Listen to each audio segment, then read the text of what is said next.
Women's suffrage in the UK was a movement to fight for women's right to vote in elections. Beginning in the late 19th century, women sought to change voting laws to allow them to vote. It finally succeeded through two laws in 1918 and 1928. It became a national movement in the Victorian era. National and international organizations formed to coordinate efforts toward that objective, especially the International Women's Suffrage Alliance, founded in 1904 in Berlin, Germany, as well as for equal civil rights for women. Women who owned property gained the right to vote in the Isle of Man in 1881, and in 1893, women in the British colony of New Zealand were granted the right to vote.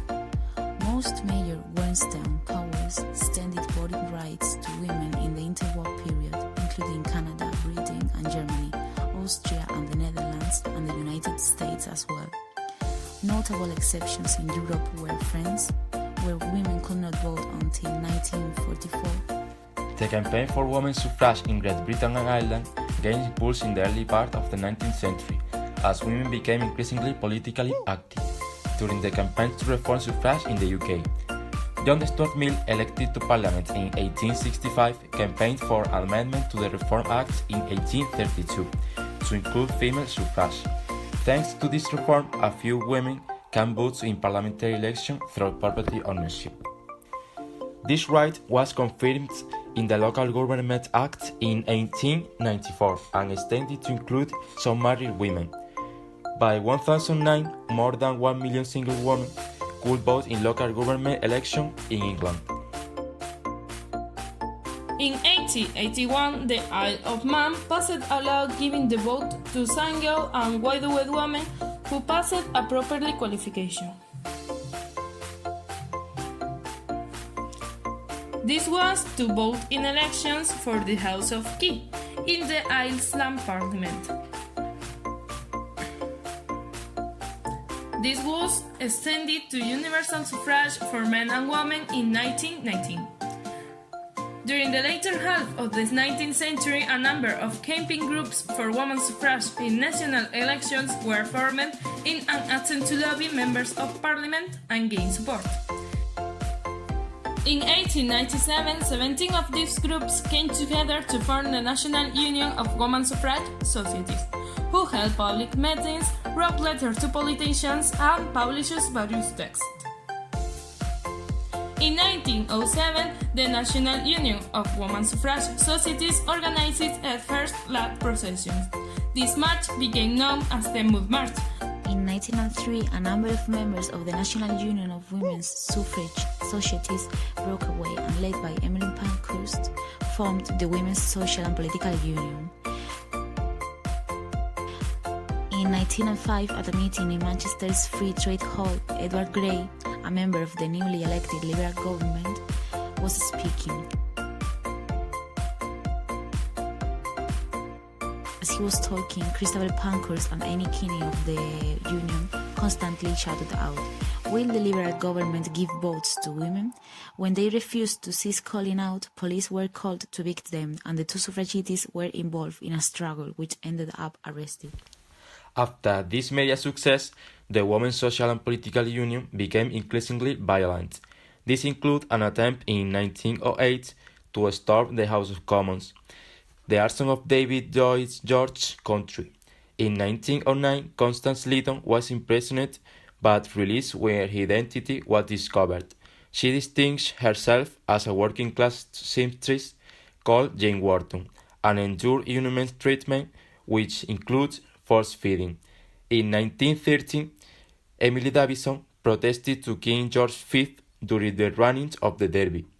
The Women's Social and Political Union ceased their militant activities during the World War I. The national unions of women's suffrage societies continued to lobby during the war years. The Speakers' Conference on Electoral Reform represented all the parties in both houses and came to the conclusion that women's suffrage was essential. Regarding fears that women would suddenly move from zero to a majority of the electorate due to the heavy loss of men during the war, the conference recommended that the age restriction be 21 for men and 30 for women, About 8.4 million women gave the vote in Great Britain and Ireland. In November 1918, the Parliament Qualification of Women Act was passed, allowing women to be elected into Parliament. Leslie Hume argues that the First World War changed the popular mood.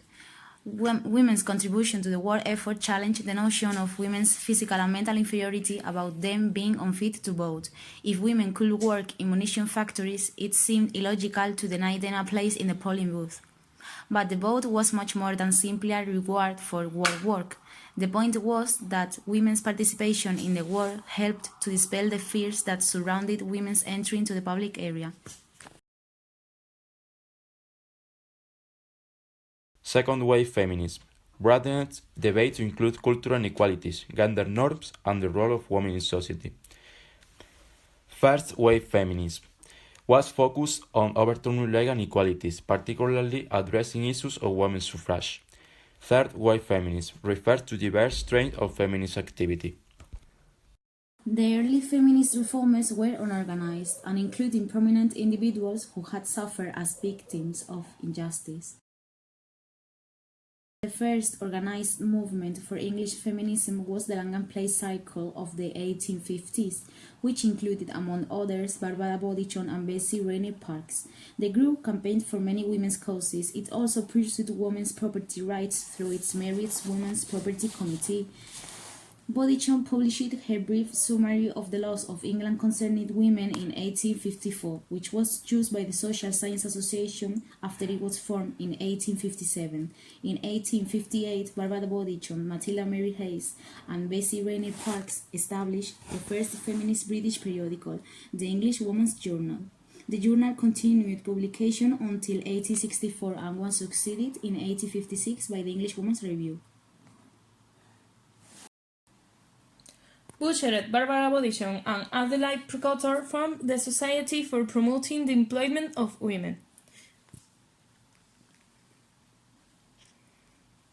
One of the earliest British women's organizations. Helen Blackburn and Busheret established the Women's Employment Defence League in 1891 to defend women's working rights. In the beginning of the 20th century, women's employment was still predominantly limited to factory labor and domestic work. During World War I, more women found work outside the home, as a result of the wartime experience of women in the workforce. The Sex Disqualification Removal Act 1919 opened professions and the civil service to women. In 1918, Mary Stowe published the very influential Married Love, in which she advocated gender equality in marriage and the importance of women's sexual desire. The Representation of the People Act in 1918 extended the franchise to women who were at least 30 years old and they or their husband were property holders, while the Parliament Act in 1918 gave women the right to sit in Parliament. In 1928, the franchise was extended to all women over 21. Women need to fulfill their potential or their own nature, not only within the aspect of work, but society and home life too. Virginia Woolf produced her essay A Rooms of One's Own, based on the ideas of women as written and character in fiction. Second wave, women's life. Much like the suffragettes before them, the activists of the women's liberation movement of the 60s, 80s realized that it was deeds, not words, that would win the day. They discovered that they would need to employ shock tactics in their fight, which largely focused on gaining equality in the workplace, in the family, and for rights over their bodies. But it was the subversive and spectacular acts that made it impossible for the world to ignore the inequality they suffered. In June 1968, female sewing machinists at Ford factory went on strike. They objected to the fact that they were closeted and unskilled workers, despite the fact that they needed to pass a skill test to be employed. This classification means that they earn less than men in equivalent work. On 28 June, all machinists traveled to London and marched through the streets of Whitehall. But it was not exactly a glorious victory for the strikers. Their conditions were much improved, but they were still considered and skills. They were not reclassified or given equal pay until they struck it again in 1984. Many more controversial feminist strikes followed, including the Night Cleaners campaign of 1970, which sought to unionize the victimized and underpaid women who cleaned London's office block at night.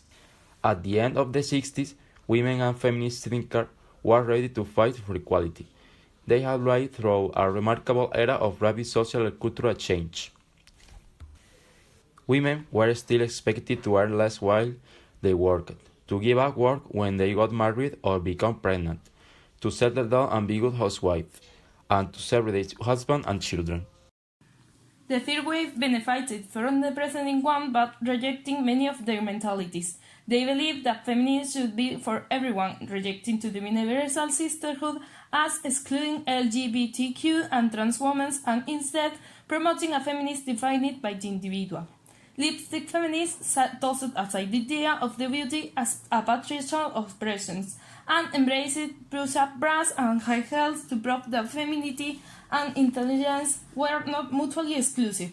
Pop stars like Madonna and the Spice Girls preached girl power in platform shoes and conical bras. Feminist writers include Rebecca Walker, who has fed up with discussions of a post-feminist age, Judith Butler, developed upon gender construct in Gender Trouble, and even Esler, encouraged women to love their bodies in the Vagina Monologues.